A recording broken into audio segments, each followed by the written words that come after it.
Hey, hey. So, here we are, two pushy dames. Hello, Dame 1. No, Dame 2. Yes, I Do don't we know who's Dame 1 and Dame 2? Oh, you're obviously Dame 1. That's because I'm old. I'd like to be Dame 2. I think I'll be Dame 2. You can be Dame 1. Whatever. Okay. So, we are talking about when parents sneak out on their kid because after they've been dropped off, that whole go, go, go, go, go. And we're going to talk about the kind of separation anxiety things that happen a lot with young kids on Monday mornings or after a break or, if they've been on vacation, the whole bit. So what do we think about that?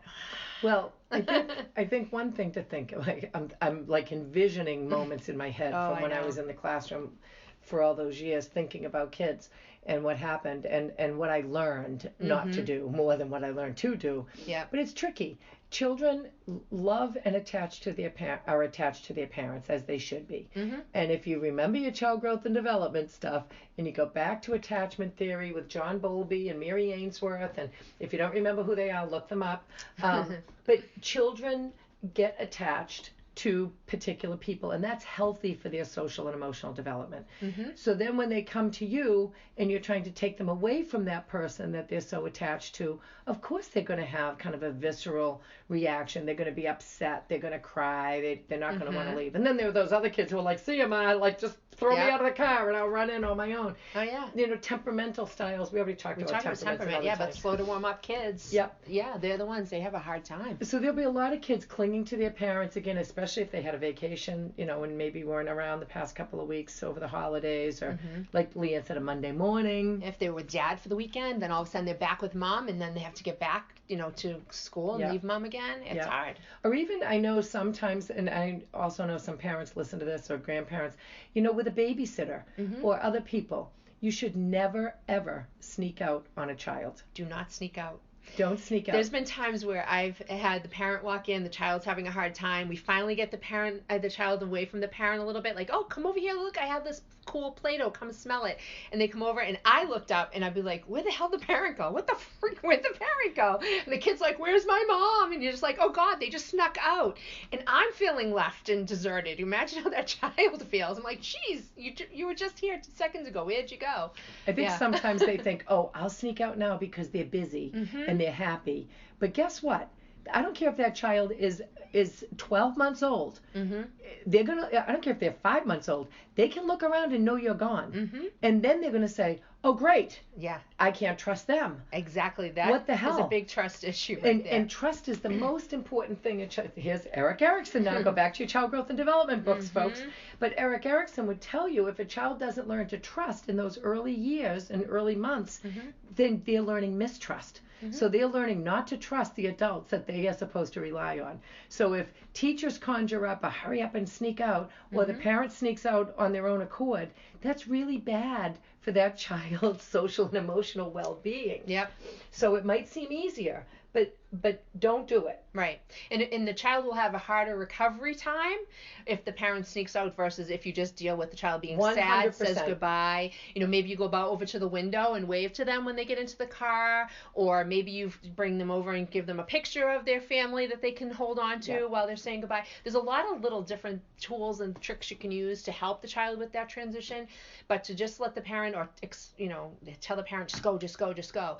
Don't do that, please. Yeah. You need to have a goodbye ritual in the morning, and you might not need this for all the kids in your classroom. No, you might need it for 1 or 5. Yeah. But you need a goodbye ritual. So and you need to have the words for the child and help the parent with those words as well. I know you're upset when mommy goes to work, but I need to leave, and this is your work, and you're going to have fun at Susie's house or the ABC daycare or wherever you go, and I need to go to work. So I'm going to give you 2 hugs and 2 kisses, and then I'm going to wave, and you're going to be fine, and I'll wave to you at the window, and I'll see you again later on today. So, exactly what you just said. Letting them know the process and what's going to happen is super important. Absolutely. Yeah, I agree. And parents don't always know that. They look to you to be their director or their guide, okay, help me out here. What do I do? Right. And this is probably another podcast, but I'm a firm believer, if a parent and child are on your premises, then it's up to you to be in charge. I see teachers sometimes, and maybe I was a little guilty of this once or twice, but saying, you know what? Let's see how that parent deals with that child running around the classroom or refusing to leave the playground. Let's see. She's here now. That's her problem. No, it's not. If it's on your premises, you take what you know and your and not to authority. Mention, that scenario is so confusing for kids because it's like, so this teacher lady is in charge, but my mother comes and all of a sudden she has nothing to say, and now it's my mother who's in charge. So they get very confused. And they can play that role perfectly. And that's what happens. And then parents look like idiots, teachers look like idiots, to be quite honest. And the kid has total control of the situation and doesn't feel safe at the same time. And that's the exact time of day when it's usually pickup time at the end of the day. It's like, oh, there's my mom's car or my dad's car. I'm going to sprout some horns and a tail now. And I'm going to turn into a child that wasn't here all day because I'm going to be the little devil child. And everybody's like, what the heck is going on? And so you need to be clear about that. So, but some of the things that you can help with a child to make that transition is, bring them over to the window to wave goodbye. Like Kathy said, give them the routine that they need, 2 hugs, 2 kisses. It might be giving them a picture that they can hold on to, and it's a picture of their mom or their family or whatever. It might be also, I had a child that had an old big fat watch. And actually, this is really dating us here. Swatch watch. It was an old one. And I had it in my classroom, and I had this one child who had trouble, and I put the watch on his wrist, and I used a marker and showed him when his mom was coming back for him with the watch. So he could keep looking at it. He could not tell time, but it was something that he was in control of, and he had it on him that he could just keep looking at the watch to see when someone was coming for him. And at the end of the day, we took the watch off, put it on the shelf, and when he came in the morning, okay, let's put the watch on so you'll know when she's coming. He didn't really know or could tell the time, but it was just something he had control on over because he didn't have control over mom needing to leave. So it was just something helpful. That's a great idea. Yeah. Another thing you can do is just make a really, I know a lot of you have pictorial schedules in your classroom so that the kids can see what happens next throughout the day. So if you know that, Leanne the crier, her mom or dad come at 2:30 every day to pick her up, you can give her a little pictorial schedule that she could actually carry around with her.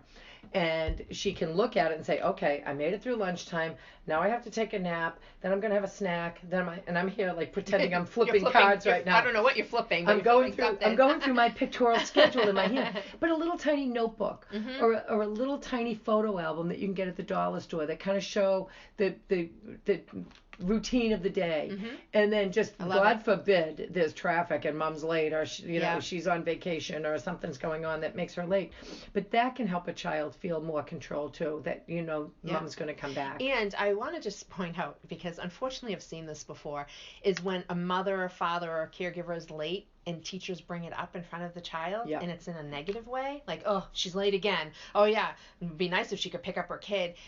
Please don't do that. Kids have ears, they hear, they know what you're talking about when a parent is running late, and then it may cause more stress and anxiety for that child when they know that their parent's running late. Yeah, the kid knows they're the last ones there, but don't add to it by saying negative things or letting the child hear you comment on the parent being late. And no one wants parents to be late, but at the same time, you don't want to make the child feel bad about something that's happening with the parent, because then the next day, the child may have a hard time leaving their parent knowing, they might be late. And they made my teacher upset too. Right, exactly. Yeah, that's a really good point. So the sneaking out thing's not a good idea. If you're somebody who has a babysitter, you know, Daddy and I are going to the movies tonight. I'm really dating myself. Does anybody really like go on a date to the movies again? But Daddy and I are going to the bar. Yeah, there you go. But Mummy's going out tonight, Daddy's going out, whatever it is. We're leaving, and you're going to be with the babysitter, and she's going to play some games or whatever, and we'll be back. And go out and check in if you need to. Have the babysitter send you some video clips to show that the child's okay. And if your child is extremely upset about anything, you need to listen and figure out, make sure that's a good babysitter, or make sure they're in the right child care facility. You want to be very conscientious about listening to your child's displeasure with anybody in their life. It can be a relative or anybody else, certainly. But be aware too if it's new. Like if all of a sudden the child's having trouble, like, with you leaving, and it had never been an issue before, pay attention to it. What's going on? Is it mom just find out she's pregnant and it's going to be a new baby? Or is there a new baby in the house? Is someone in the family sick that the child's afraid something's going to happen? Was there a car accident that the child heard of and now the child's afraid someone's going to get in a car accident when they leave you? All kinds of stuff runs through kids' heads. So it's something, just be aware of all of a sudden if they behavior starts Yeah. and it's new. And don't tell your kids you'll be waiting in the parking lot for them, because there are kids who will just look out the window all day trying to catch a glimpse of mommy or daddy in the parking lot. Be honest with them. I need to go to school, or I need to go to work, and this is where you stay, and we'll see each other again later, and blah, blah, blah. Yeah, I love you to pieces. Absolutely. I love you to pieces, but I'm not going to sneak out on you. Yeah, don't Right? sneak out. Don't let parents sneak out. Encourage them to say goodbye and have some sort of a ritual. Yeah, awesome. See ya. Bye. We're warning you now. We're saying leaving. goodbye. We're leaving. We're leaving now. You'll be okay without us, and we'll see you soon. We will see you soon.